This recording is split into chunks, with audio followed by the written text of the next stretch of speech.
In this short video, I'm going to run through how to document processes in your trade business.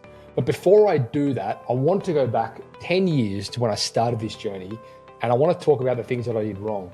First of all, I had been taught by many people and many books and many courses and many coaching programs and all that kind of thing that anything you do in the business more than once, you should create a process on it so you don't have to do it again. Now, as I sit here today, I would argue that is actually not the case, because what that typically leads to is what we have had in the past in our business, and truthfully still kind of have. It's system paralysis. And essentially what that means is you have so many systems built into your business and so many documented procedures, but only a handful of them ever get followed because there's just so many. So typically what I recommend to our clients today is when you're starting this process in documenting your trade business, first and foremost, create a flowchart of the most essential parts of the business. And I always start with, and I've done a video on this previously, I'll link to that within the comments here. The place you typically start with that is, what is our most common service or product or whatever it is that we deliver? And when we flowchart out what the steps are within that, and I really do prefer to start with that as the beginning of a process, because off the back of having that flow charted, you can really then at different points say, okay, well, you know what, this step here is quite complex. Maybe we need to document a system, or maybe we need to implement a checklist based on that specific stage of this existing flow chart. The other reason I like using flowcharts is because you can evolve them, and you should evolve them. And part of this whole conversation really should be having a set framework in place where every 90 or 120 days, you do come back and you revisit, well, not just you, but whoever's using that process, whoever's involved in delivering that specific system should come back and review that as part of a regular cadence, so that we are making sure that it's current, it's relevant, and it's being updated. Now, when we get to the stage of actually documenting the process, or the SOP, as we call it, standard operating procedure, or you could call it a playbook, or you call it whatever you want. But basically that is, okay, this is how we do this thing. So where you have a checklist, which is typically the what, so these are the things that we need to do, tick, tick, tick, tick, tick, tick, in order to achieve the outcome.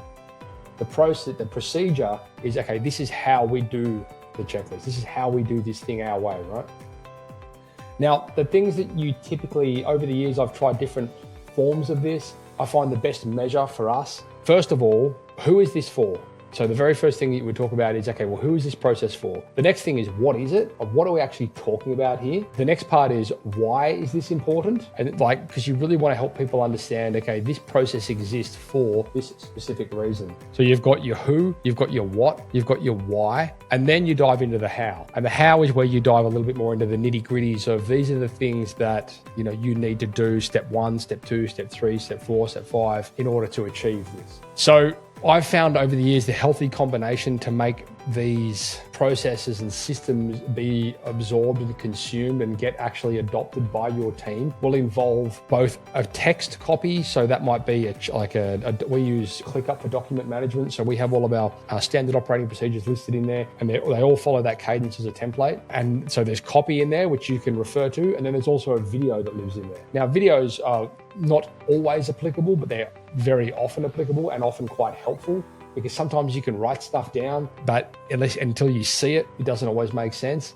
And likewise, the opposite. Sometimes it makes more sense to see the video, or just to see the checklist, and you don't have to watch the video. And I always encourage doing both. And the reason for that is, very often you might watch the video the first time, but then you can just refer back to the checklist, or you can refer to the text after in case you missed anything, because you'll be able to recall it better. So we like to use both within our business, and we sort of encourage clients to do that. Of course, it's not always as easy or as practical to be able to record video if you're out on site trying to record a process, and I appreciate that. However, what I would suggest in that instance, if that is an objection that you have within your own mind, just think about, okay, well, how much time could this potentially save me looking forward, or our team looking forward, if we do take the time once to record this, and then we can update it to platform. So very common in the trades, you would see a prime example of this might be in an onboarding stage for a new team member. and perhaps you want them to get comfortable with how you tidy up jobs, or how you prepare your workplace, or how you present your vehicle or something like that. And sometimes it's nice to have a video there once only where you've done it, and when they go through their onboarding and they go through their training, they can go watch the video and then it's kind of done. The expectation is there. However, sometimes if it's more actionable items, then it might be easier just for them to bring it up on their phone and go, oh yeah, okay, that's the part I forgot. Let's go and do that. So I suppose it's important as well to understand the distinction between standard operating procedures and checklists, where checklists kind of would be more of a project management. These are the things that we have to do in order to complete this given task. So step 1 through to 20 or whatever it might be. The SOPs would be, okay, this is how you do step 2 of this 20-point checklist, or this is how you do step 3 or 4, whatever it might be, of this given checklist. So I hope that clears things up. Please like and subscribe to the channel if you haven't already, and stay tuned for more content.